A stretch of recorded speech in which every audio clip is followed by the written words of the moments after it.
안녕하십니까, 알림이 황희두입니다. 어제 오늘 공무원 전산망이 먹통이 돼서 나라가 발칵 뒤집혔습니다. 가장 큰 문제는 바로 행안부의 무능인데요. 전국 네트워크 장애로 매우 중요한 민원에 차질이 생긴 겁니다. 말 그대로 올스톱이 된 건데요. 정부 24가 한우 만에 임시 복구돼서 일부 일처리가 가능하지만 공무원 전용 행정 전산망은 여전히 먹통이라 이틀째 차질을 빚고 있습니다. 이에 민주당에선 즉각 비판에 나섰는데요. 당장 이상민 장관을 경질해라 이겁니다. 그도 그럴 것이 무능, 무대책, 무사안일 그 자체로 설명이 되고요. 어떻게 아직까지 구체적 원인조차 못 찾고 헤매고 있을 수 있냐. 정부 합동 TF 운운하며 뒷북을 치고 있지만 문제 해결은커녕 사태가 악화되고 있단 거고요. 소 잃고 외양간도 안 고치는 윤석열 정부, 특히 여러 문제를 일으킨 이상민 장관도 즉각 경질하라고 목소리를 높인 겁니다. 이에 한덕수 총리가 오늘 사과를 했는데요. 이번 사태는 디지털 시스템이 완벽하게 작동하지 않으면 어떤 불편과 혼란이 발생할 수 있는지를 여실히 보여준 사안이다. 그럼 아무튼 복구에 최선을 다하겠다. 그래서 관련 공무원들은 비상근무 체계를 유지해달라 이런 당부까지 하는데요. 어떻게 처리되는지 계속 지켜보고 소식 전해드릴 예정이고요. 하태경 의원이 장제원 의원을 계속 저격하고 있죠. 윤석열 대통령과 윤핵관은 관계가 틀어졌다 이런 분석까지 하고 있는데요. 지난 1년 반 동안 지지율이 바닥으로 떨어졌고 여기에 윤핵관들의 책임이 있는 것 같다고 대통령도 생각하는 것 같다. 그러니까 관계가 틀어질 수밖에 없지 않냐. 그래서 윤핵관은 사실상 사라졌다고 봐야 된다. 이렇게 주장한 겁니다. 특히 장제원 씨의 최근 혁신이 조롱은 루비콘강을 건넜나? 이런 생각이 들기도 했다고 하는데요. 그래서 국힘 내부에 혁신이에 조기 해산설까지 얘기 나오지 않았습니까? 조기 해산 카드를 꺼내서 퇴진을 압박할 거란 관측이 나오자 국힘 내부에서도 여러 반론들이 나오고 있고요. 앞서 말씀드렸듯이 장제원 의원은 서울 갈 일 없다. 그러면서 또 본인의 몸값을 키우기 위해 열심히 언플하고 있는데 이에 김기현 대표도 불편한 신기를 내비쳤죠. 동네 북이 됐고요. 국힘 조혜진 의원도 혁신이가 템포와 톤을 조절해야 된다 이렇게 강조하기도 했죠. 그러면서 혁신이의 존패까지 거론하며 중진들의 용태를 압박하는 건 적절하지 않다. 지금 거의 갈 때까지 가버린 것 같다 이렇게도 주장했는데 내부 갈등이 계속해서 커지고 있고요. 지난 영상에서 말씀드렸듯이 김기현 대표와 인유한 위원장이 만났지만 중요한 갈등의 핵심은 비켜간 만큼 결코 빠른 시일 내로 봉합할 수가 없어 보이죠. 불출마 관련한 당내 갈등이 여권 이슈를 모두 빨아들이는 상황도 당분간 지속될 것으로 보이고요. 이런 와중에 한동훈 장관이 대구에 가서 기차표도 취소할 만큼 엄청난 인기를 끌었다. 언론에 또 이런 보도가 쏟아지고 있지 않습니까? 최근 이준석 전 대표가 주장했듯이 인유한 위원장은 한동훈 등판에 레드카펫을 깔고 있다. 그러면서 김기현은 곧 쫓겨날 거다. 이런 얘기를 한 만큼 국힘 내부의 싸움도 계속 지속될 수밖에 없습니다. 이에 민주당에서는 양도구육으로 비판을 하는데요. 지금 한동훈 장관은 누가 봐도 총선을 염두에 둔 행보 아니냐, 전략공천 없다는 인유한 혁신이의 양도구육을 누가 믿겠냐, 결국 입을 열면 열수록 용산의 당무 개입만 노골적으로 드러내는 거 아니냐 이렇게 비판하고 나섰고요. 인유한 위원장이 이상민 위원을 만난다고 하죠. 방금 전 단독 보도로 나온 건데요. 이준석 신당에 가든 국힘에 가든 제3지대를 가든 파급력이 상당할 것으로 예상한다고 하는데 도대체 누구의 생각입니까? 아무튼 국힘 인재영입위에서도 이상민이 오면 버선발로 맞이하겠다 이런 입장을 전하고 있는데요. 조정은 의원이 지금 인재영입위원으로 있죠. 러브콜을 보낸 건데요. 참고로 말씀드리면 과거 이해창 씨가 이런 말을 했었죠. 이상민 씨를 향해 사람이 그러면 안 된다. 국힘 계열에서 정치하던 이상민 의원이 민주당으로 넘어왔다가 또 저렇게 기회주의적인 면모를 보이고 있는 겁니다. 도대체 저런 사람과 당 혁신이 무슨 상관이 있는가도 모르겠고요. 민주당을 향해선 그저 침만 뱉는 모습, 무는 그 자체란 말밖에 안 나옵니다. 당장 조정은 의원도 철새라는 비판을 피할 수가 없는 사람인데 그러니까 저렇게 자기들끼리 짝짝꿍이 맞는 거 아닙니까? 아무튼 이런 상황에 윤석열 대통령과 김건희 씨가 에이펙 정상회의를 마치고 귀국한다고 하는데 그새를 못 참고 김건희 씨가 또 언플하고 있습니다. 지나친 경쟁 타령하는데 이 자리에 블랙핑크 로제 씨와 함께 했다고 하죠. 아휴.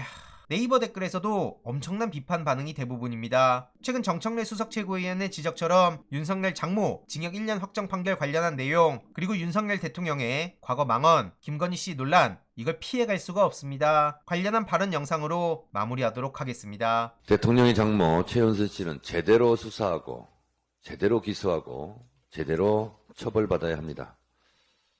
윤석열 대통령의 장모 최은순 씨가 대법원에서 징역 1년이 확정되었습니다. 300억 원대 은행 잔고 위조 중범죄는 겨우 1년, 표창장에는 징역 4년, 누가 봐도 심하지 않습니까? 법은 대통령 장모에 대해 지나치게 너그럽습니다.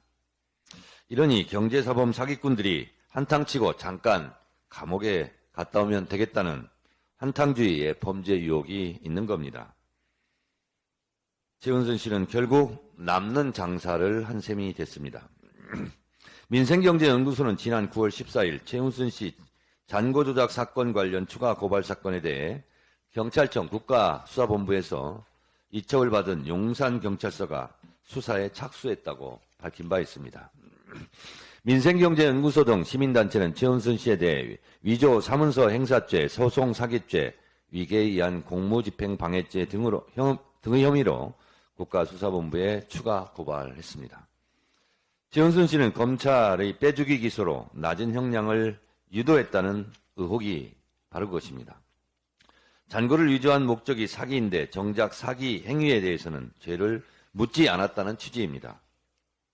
음주운전 사고를 냈는데 음주만 처벌한 꼴이고 대형 교통사고를 냈는데 안전벨트 미착용 정도만 처벌했다는 것입니다.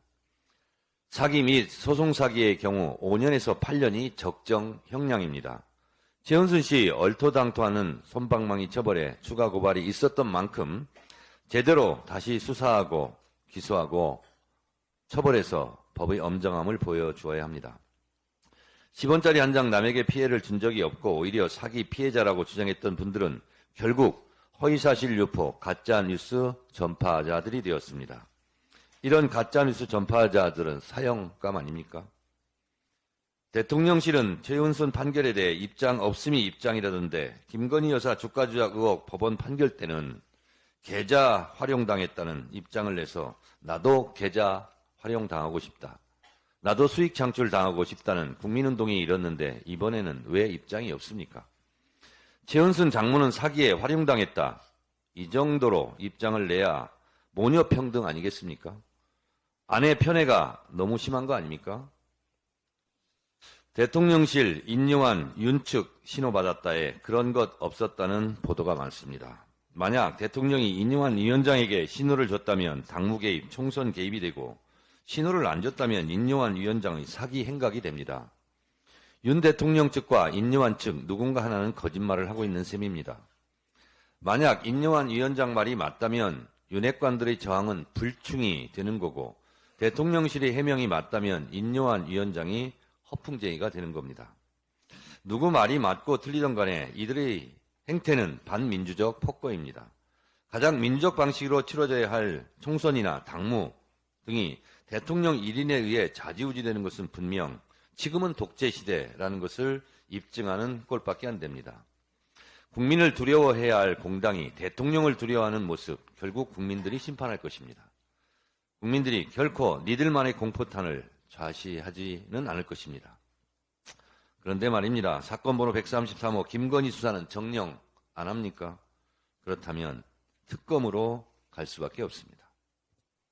이번 내용도 유익했다면 구독, 좋아요, 알림 설정, 멤버십 가입 정말 큰 힘이 된다는 점 말씀드리고 싶습니다. 주위에 널리 공유 부탁드립니다.